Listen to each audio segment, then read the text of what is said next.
Nagkaroon ng official statement hinggil sa di umano ay pag-deploy ng 7,000 na mga kapulisan sa airport. Official statement, Camp Sergeant Quintin M. Mercedito, Buhangin, Davao City.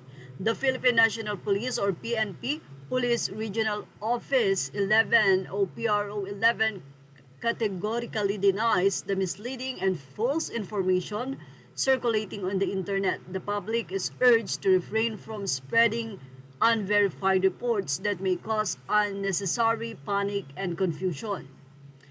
The recent activity at Davao International Airport DIA was a simulation exercise or CIMEX conducted by the Regional Mobile Force Battalion 11 or RMFB 11 as part of the 100-day operational procedures and preparation for the upcoming 2025 national and local elections or NLE. This exercise was designed to enhance the readiness of law enforcement in handling various scenarios, including potential security threats and unforeseen events that may arise at any time. Pro 11 under the stewardship of PB Gen Leon Victor Z. Rosette, Regional Director, remains committed to ensuring peace and order in the region, strictly adhering to its mandate of serving and protecting the people. The public is encouraged to rely on verified sources for accurate information and to report any misleading content that may incite unnecessary concern. Isa nga si Attorney Claire Castro sa nasabi nga pong nagbigay ng idea sa mga netizen sa di umano'y pag-alis ni Pangulong Duterte pagpunta sa Hong Kong at ang idea nito na bakit hindi daw kasama ang mga kaalyado nitong mga tatakbo bilang senador. Nagsalita kagad itong si Claire Castro nang wala pang nalalaman.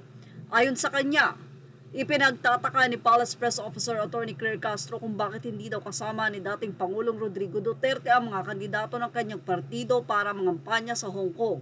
Dapat daw ay kasama ng dating presidente ang mga kandidato ng kanilang partido para maipakilala niya ang mga ito sa mga overseas Filipino workers sa Hong Kong. Kasama ba yung mga kandidato? Tanong pa niya. Kasi kung mangangampanya sila sa mga OFW, dapat yung mga kandidato kasama. Di ba kasi ipapakilala niya mga ito sa mga OFW, say pa ni Castro.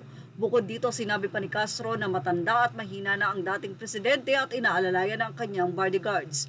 Lumitaw ang mga haka-haka na kaya umano sumibat patungong Hong Kong ang dating Pangulo upang makaiwas sa warrant of arrest ng International Criminal Court or ICC.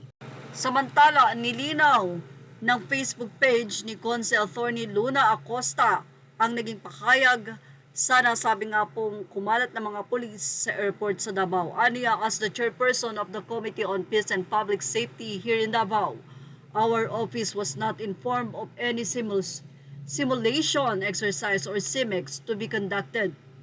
As far as we know, there was no prior coordination with any office of the city government of Davao, contrary to the practice already established in previous exercises.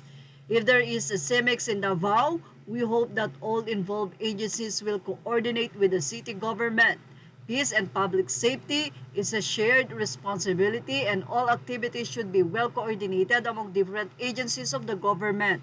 We urge Davaoenos not to panic but to keep vigilant at all times. Isip Chairperson sa Committee on Peace and Public Safety diri sa siyudad sa Davao. Wala na inform ang akong opisina ug maski unsa mang simulation exercise or CIMEC nga ipihigayon.